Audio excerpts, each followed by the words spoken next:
Jacob, what's up, man? How are you this week? Man, busy as usual, but this is the first time we've talked in this type of setting in years. Yeah, well, I was just about to say, so for those that don't know, Jacob and I went to college together, which has been a little while now, which feels weird to say that. It's been a little while. But yeah, honestly, I'm surprised you're in your home office because everything I see you post, you just seem to be in every other part of the country except home.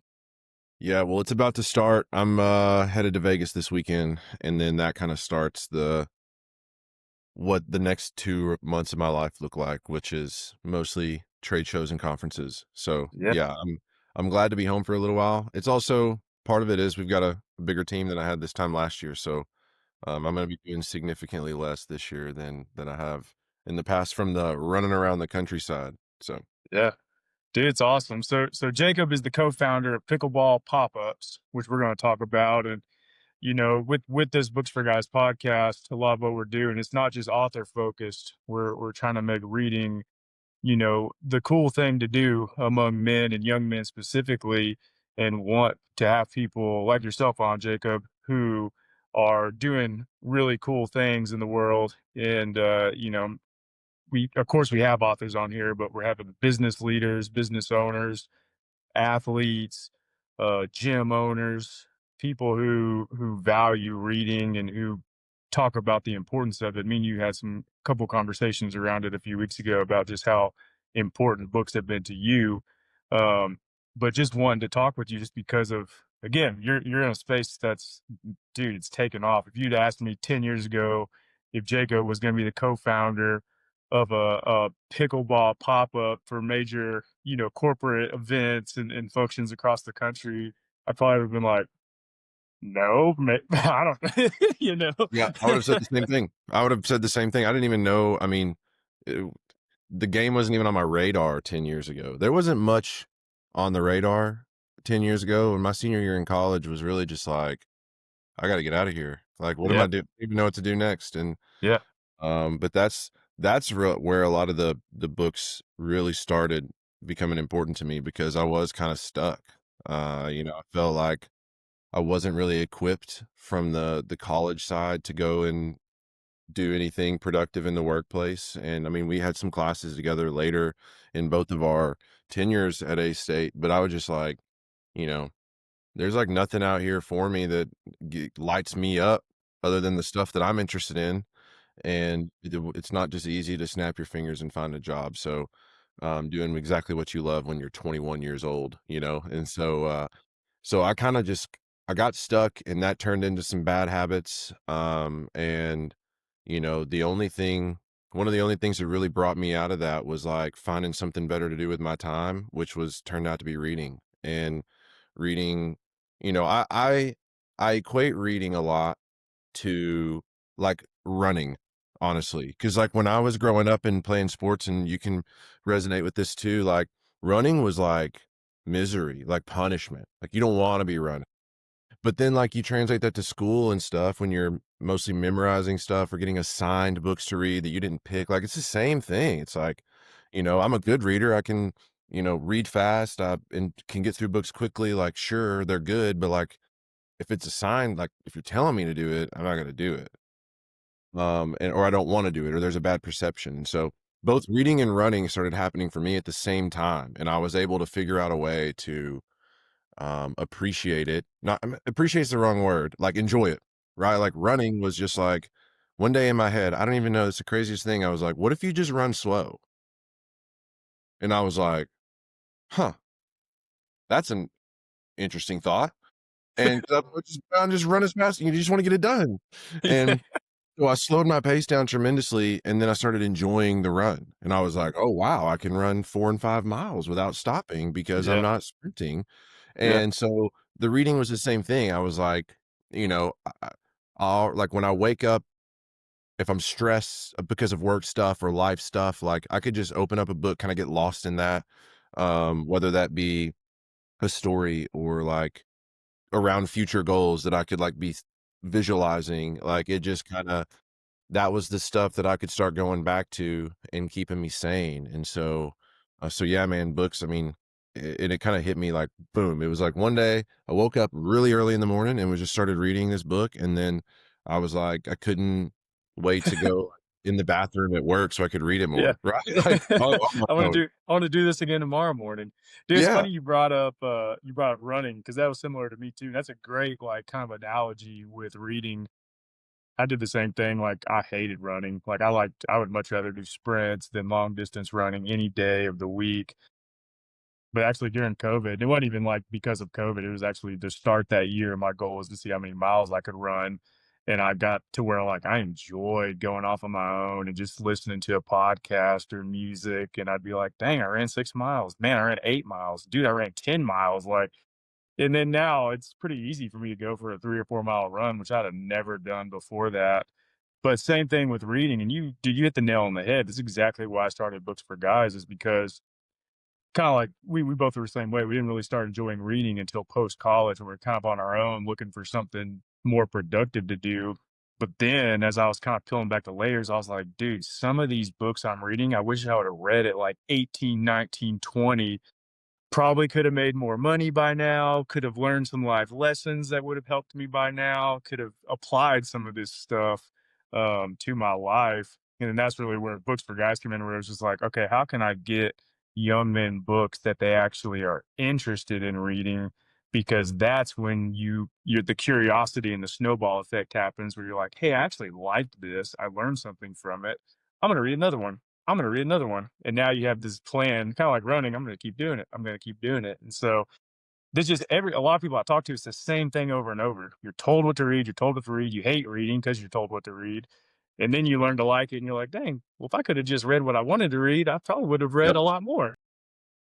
Yeah, and it's, to me, I think one of the other things that was changing, I guess, internally at the time was starting to view the world in a little bit different way. Like, I'm an adult, like, it's not like you don't have people that are watching over you all the time. You're out on your own. You start being willing to have an open mind about things that you formerly wouldn't. And I think that's an obstacle to a lot of people with reading, is because if you're just trying to figure out how to get better at marketing, then you're going to run out of books in a year. But, like, the beauty of, this entire, like, bookshelf behind me is, like, I mean, you got Harry Potter up here, right? And I Yeah. got all my business books over here.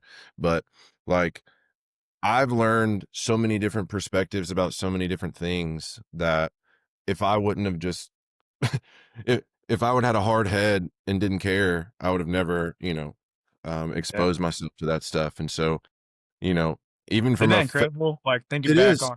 on in college, the way we thought, I think about this all the time. Like after reading so many books, like how I take more time to like pause and think of things in different ways now, different perspectives before acting or before posting or before certain things. You're just like, all that's because of reading. It makes your mind tick a little bit differently where you think things through more, you see things in a different light. I'm so appreciative of that because not to say like people you can just tell like when you have a conversation with someone who reads, you can just tell there's like that I don't know, I hate to use the word like educational, knowledgeable and stuff, but like you see a difference of people who take the time to think things through, but more so than just react.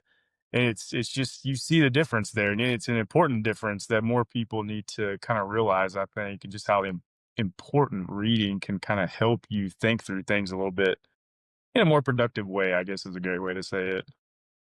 Yeah, it slows the mind down. It's a little bit meditative, right? Like, you mentioned it earlier, I love listening to audiobooks when I'm running because, like, when I'm running at a certain point, like, it's the runner's high is what people call it, but you're just, like, in a trance. And so I don't know if there's any truth to this, but, like, my thought process is with the subconscious mind, if there's any time to program some shit into it, it's when I'm in a trance when I'm running. And so, like, even if I can't comprehend everything that's going on, I'm kinda, like, banking on the fact that it's in there and rattling Yeah, around, and yeah, and when I need it, it'll come out. Because I really do. I like listening to people talk or someone read something keeps me from running fast. If I go back to music, it's like and then I have to slow myself back down.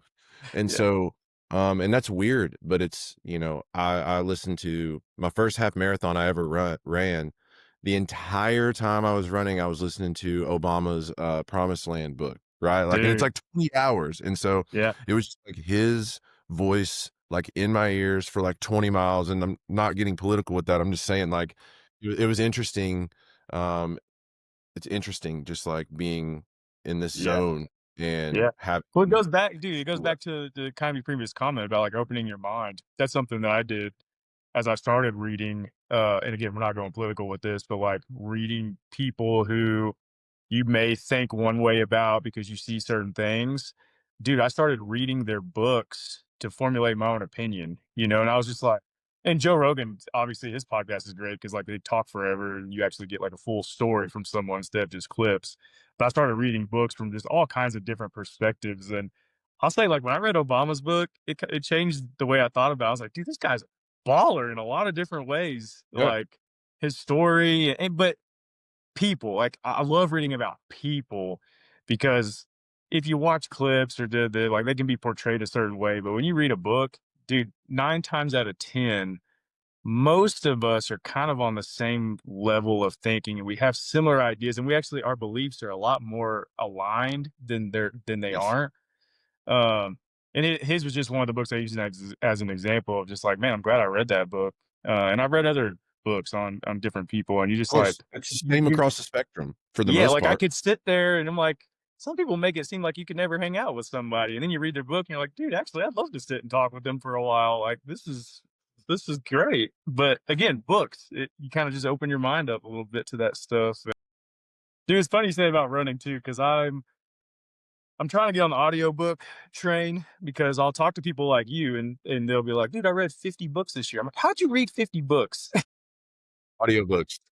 Yeah, because I'm still on the physical train. I'm like, dude, I barely got through 30. I'm trying to get to 31 this year. I got to get on the audiobook track because, like you, like when I'm running, my brain just starts. It's like my brain opens up too, and it's just like if I want to be creative, like if I'm trying to figure out how to like create ideas or what's the next step of books for guys, I'll turn music on because then I'll just get lost and I'll get motivated and things will just start popping. But like you, if you're trying to like tone it down, have a set miles you're trying to hit, like I could see we're listening to a book. It's kind of like a podcast. If I can do a podcast, surely I can do an audiobook. I've just got to This get is better. longer. It's a longer version on the same topic, right? Like, Yeah, because that's just got to get. one of the I don't not like podcasts, but one of the drawbacks to podcasts is that it ends pretty quickly. And so it's like the audiobook is like using the Obama book as an example. Like I got 20 hours worth, right? Like I'm Yeah, gonna get as much of this as I want. yeah, And I can go deeper on it. And there's some interesting books in like the faith-based spectrum that are long that listening to is easier than reading. And just like yeah, I like learning. And I don't think college taught me how to enjoy learning, I think is ultimately what it is. And high school didn't either because high school was just easy for me. And I know it's not for tons of people, but it was for me, and I would get bored, and I had to, like, books starting to read and starting with, like, self-help and nonfiction in that world, yeah, really developing my habit there kinda helped me a lot, yeah. and so that's where I Well, started was I self-help. talk a little bit about this. So, co-founder of Pickleball Pop-Ups. I want you to talk a little bit about that because just again, I want people to understand. Like, I want people to see what Yeah, Jacob's doing. Like, you yep. are a cool dude. You're doing something. I mean, seriously, man, cool dude. You're out there at these big events doing pickleball, meeting all kinds of people. But you're sitting here talking about the importance of reading, which again is what I'm trying to say here. Is it's like, dude, success leaders are readers. Successful people read. If you're trying to build a business, you've got to read and learn, and you're molding yourself into just this. I don't even know how to say, it, but just like an you're trying to optimize yourself and become the best version of yourself. And books are so important to that. But like, what are some books that have been important to you over since you really got into it, and how do you think they helped you become co-owner and co-founder of this incredible company that is just exploding and becoming more and more popular for you guys across the country. So, that's a great question, and it's gonna be kind of a long-winded answer because the first thing and I've got the book here with me, I've never gotten rid of it, the book that kinda kickstarted this whole thing. The first thing that I realized and I guess I didn't even realize it, but when I look back, it all really started with I had to figure out how to be confident in myself. And I did not feel that. Like I've mentioned, ill-equipped on some in some areas, right? Like I'd never had professional jobs. Internships were not just like being thrown out like candy for this type of stuff. And so it started with that. And so I picked up this book randomly one day, and it's called You Are a Badass. It's a good one. And this was the first book that I ever read. And it just, and this is just like, this is your run of the mill, cheesy self-help book. But for me at the time, it was and you can see I've still got all these highlights and stuff in here. Like for me at the time, like that was exactly what I needed to be like, yeah, like you can do, just like that reminder. Yep. And so I kind of started down that path. And so I did a whole lot of self-help real quickly. And that just, I was able to use that and kind of block out everything else as far as like, what my friends were doing and the careers other people were doing and like blah, blah, blah. I was just like tunnel vision on like focusing on me, which Yep. sounds selfish, but like that laid the foundation. And then step two was like, okay, I've got to rethink or relearn or restudy this whole marketing thing. And so, because that's still what I wanted to do, but I was just like, and again, I can't grab it, but I have my marketing textbook over here and I Yeah. look at it all the time.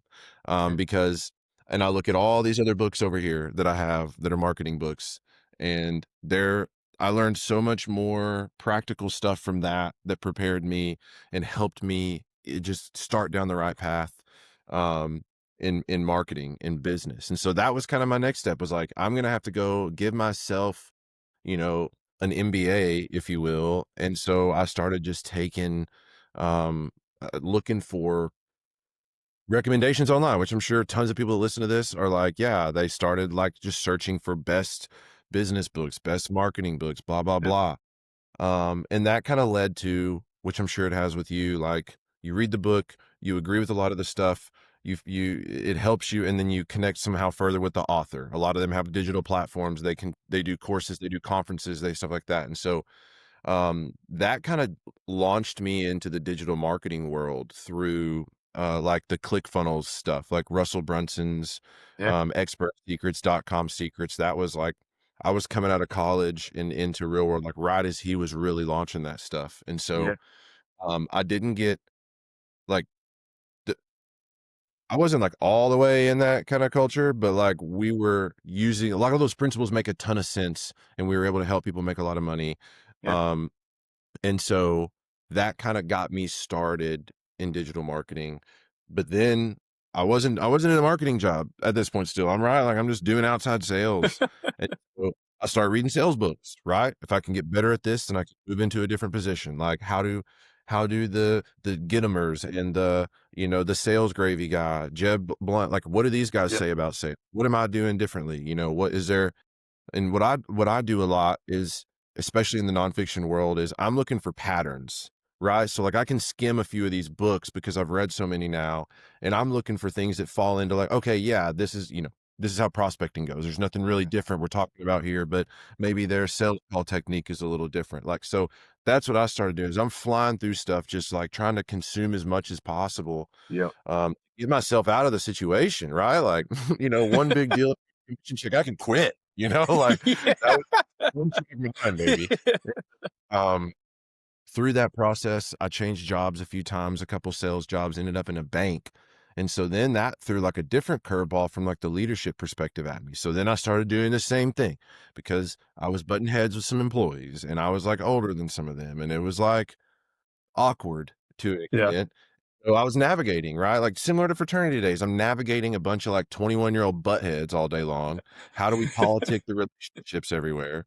And you get, and so that dove me into leadership type stuff. And so that kind of, then I was like, well, by God, I've read everything, like I've gotten all the business books, the entrepreneurship books, the marketing books, the self-help books, um, those. And so then I went biographies, right? And so it's just like, I'm on this like constant search for the next thing. I told you, that I'm in a fiction kick right now. And so I haven't read nonfiction in quite a while unless I'm using it as Yeah. a reference point. Like I've got books I'll go back to and pull stuff out of when I'm looking for marketing case studies or I've got the 7 habits of highly effective people right here too.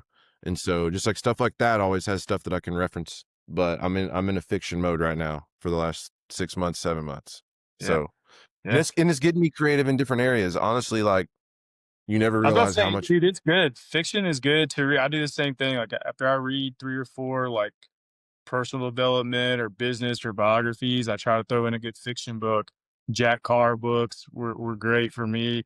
And actually the last personal development book I just read is actually I don't the podcast will be coming out here pretty soon, but he wrote it from a fiction type story, which I actually really enjoyed because it's different than just an author telling you how to be better or do better things. There's actually a like a storyline to this, which is really cool, and I'll put more of that out there. But I'm like you, man. I've gotten to where I really appreciate a good fiction book or a good fiction series to just take your mind away from all the hustle you do. You need a little bit of a break in there to kind of get your juices flowing a little bit creatively a little bit after you go so intense for so Yep. long. And fiction books, and this is again one of those things that like I learned when I was in 4th grade, but then never remembered because I didn't care. Like there's like fiction books are on some type of principle. Like there is a value or a lesson or a Yeah, new way to always. look. There's always some motif or theme in there, and that stuff is just as valuable in a world like today's world as learning business and stuff, right? Like just being able to have a decent sense of moral clarity on, good and bad Yeah, even. So, yeah, yeah. um, so yeah, it's I like fiction a lot. Right now I'm reading the Red Rising series. I'm in book 2. Okay, yeah. Someone else Mm. just recommended that because I haven't read it. Actually, I got the book I was just talking about right here. It's called The Swords of Illumination. Okay. It's a good one. It's kind of like, again, it's personal development, but it's a story, and it kind of goes around like your balance wheel: finances, Yeah, family, faith, friends. Are you work? Are you balanced? Is your bicycle running smoothly, or are your wheels flat in an area that I you need like to that. work on? But it's, that's the story, but like the whole thing's a fiction story to kind of figure that out, which was very enjoyable to me um, to read. So that's kind of one I've been recommending to people lately. But dude, no, it sounds like so you did all this reading and all this learning, and then now you're doing something with it, and now Totally you're doing doing something with it. something you're passionate about, something you can't get enough of. Like you're excited, like you're building up this company in this opportunity, and now you're like, dude, this is what I've been wanting. Like all that work Yeah. over all these years, like now I've got my purpose. Like how cool does that feel? It feels great, and I ask for it. I've got a journal in here that in 2020 I was like I'm going to be growing a company in sports about in 5 years, and I didn't even look back at it, which is the crazy part because I could have like looked at it every single day, but so much of this was just there's so much serendipity involved in everything that's happened, and the reason I think books lay an important foundation is because it wasn't it was instinct. Like, the thing that launched Pickleball Pop-Ups, which I'll explain in a minute, was instinct, but it was instinct because it's been fed into my brain for years while I've been studying this stuff and actually practicing it in certain ways when Yeah, me and my buddy did do the marketing agency, but, um, it we started my buddy, who's my business partner, he came to me early 2023, and at the time, there was only one place to play pickleball in Memphis, and it was Lifetime Fitness. And yeah, so 3 courts over a basketball court, out in 45 minutes away from everything.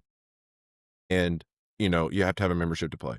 So, yeah, like, really hard. He was playing, he was losing a lot of weight.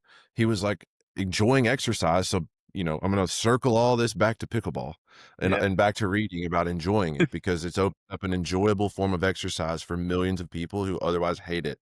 yeah, And so even more so than running, right? Like we've yeah, entered a different territory and that brings awesome opportunities for public health. yeah, But besides that, he wanted to open up a pickleball facility. We saw these retail shops closing, these big box. And so yep, we started putting together a plan. Turns out those types of plans take 18 months to come to fruition. We'd already started running our mouths and telling everybody we were doing it and announcing it on the internet. We had a brand, all that Yeah. stuff. And we learned, okay, it's going to take 18 months to get the doors open to this place. We're probably going to have to spend a whole lot of money to make it happen. So where do we get that? What do we do until then? Or do we just shut up? And so this idea came across my desk one day, in the form of my buddy calling me and saying, "Hey, we're gonna go over to Crosstown Brewery this weekend. I'm gonna like chalk out some pickleball lines. I got a little net in the back of my truck if you want to come play." And I was like, "I can't, but I, can I talk I to like this. the?" He was like, "The owner of the brewery said we could do it." And so I was like, "Okay, can I talk to the owner?" And so he connected me with him.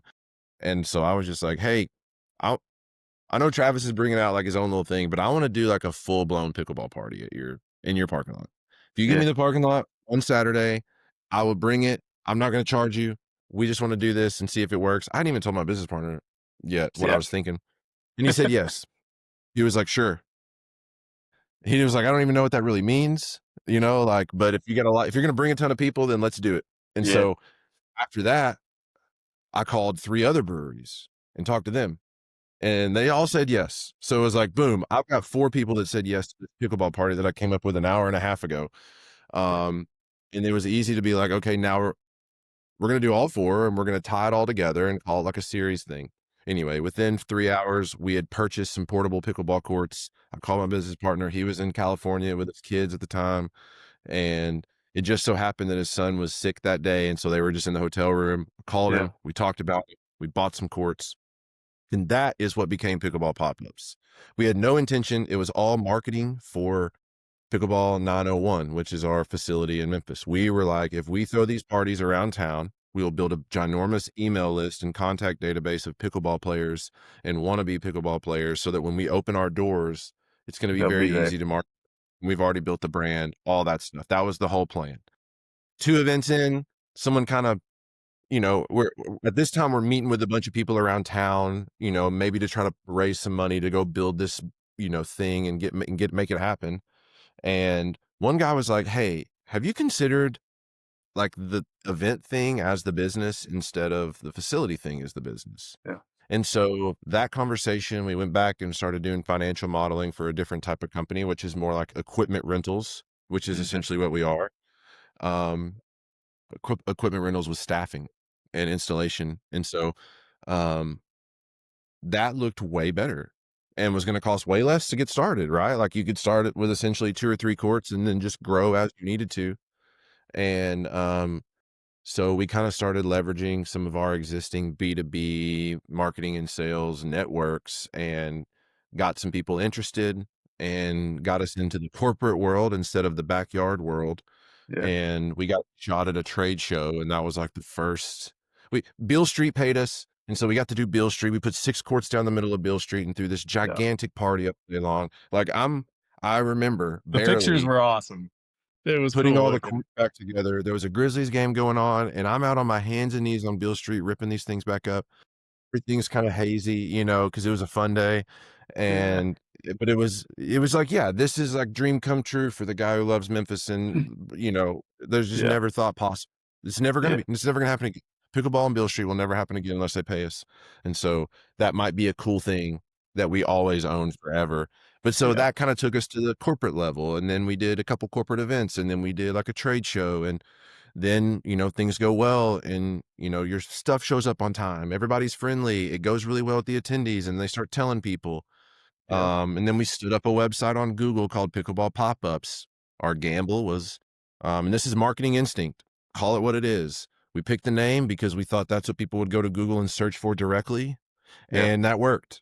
It was true. People were already searching for it, and none of the search engine softwares were none of them were saying they were. And we were like, "There's no way."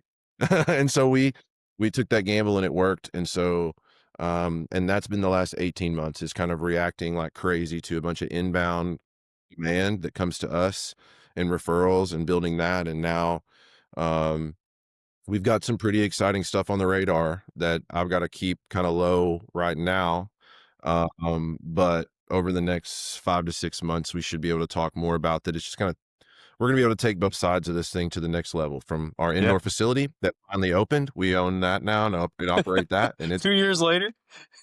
yeah, yeah, we opened July 15th of 2024, so we just passed 1 year in business. We've got 8 courts inside an old Bed Bath& and Beyond, and so we're at an opportunity for both of these to grow separate from each other. And so, yeah, it's Are exciting, y'all but again, still do y'all have full-time employees now outside of yourselves or so we've got a couple.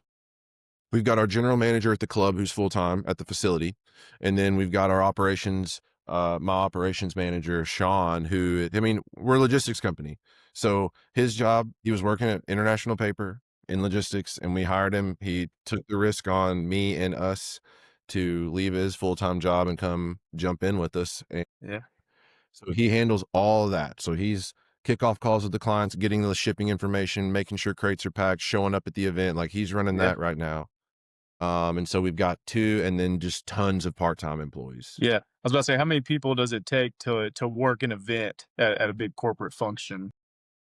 2. That's it? Yeah, dude. That's incredible. Y You're building Yep. a business Well, that is so popular, it doesn't take and people are craving it, so the leads are coming. You don't have a ton of, I guess, like, overhead from people to, like, have to run this thing. I mean, I'm sure as you guys continue to get busier and busier, you'll have to do something, but, yes. like, dude, what an incredible thing that's come to fruition in just a couple short years. Yeah, It's it is amazing. crazy. Never would have expected it. But now it's like, I don't even remember what life was like when I was, like, working, like, a normal job, like, I just can't even remember it, and I've got a 3-year-old, which doesn't help that. I don't remember what life was like, Yeah. you know, In zombie but mode most days, I'm sure.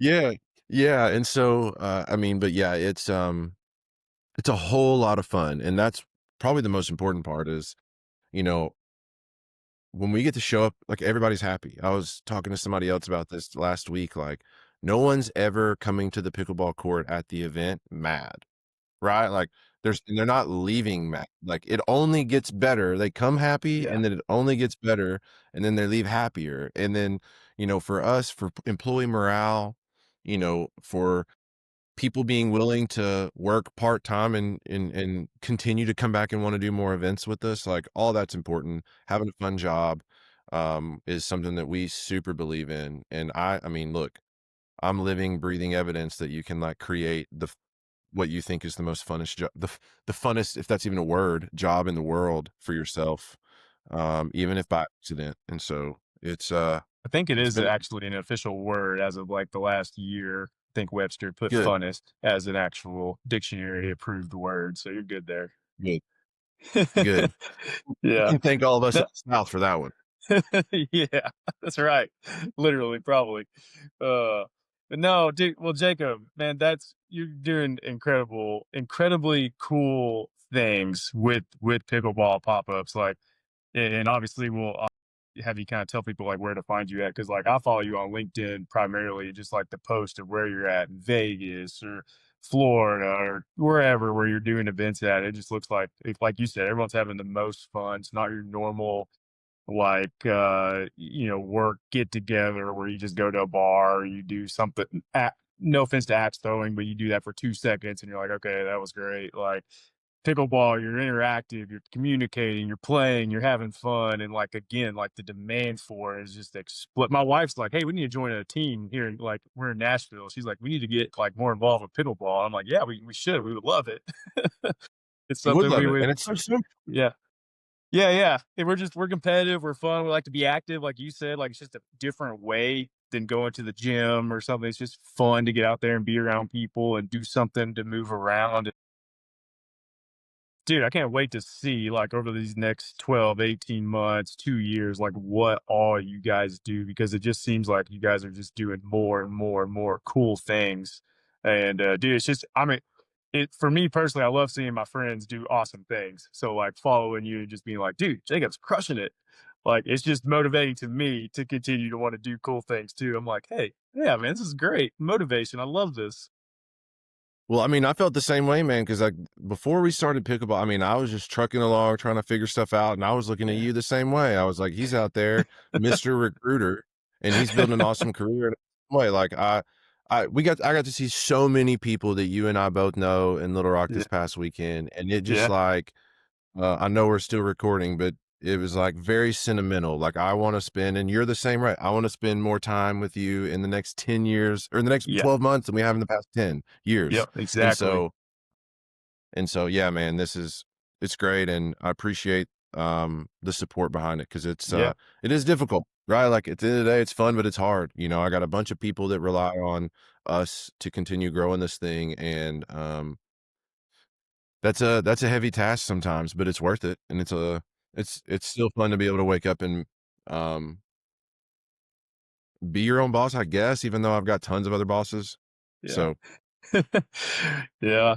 No, well, man, well, thank you as well for being a supporter of Books for Guys, and again supporting our mission of getting more books out there that hopefully we can help young men garner this interest sooner than we did, and they can create cool companies and do cool things as well, even sooner than we are.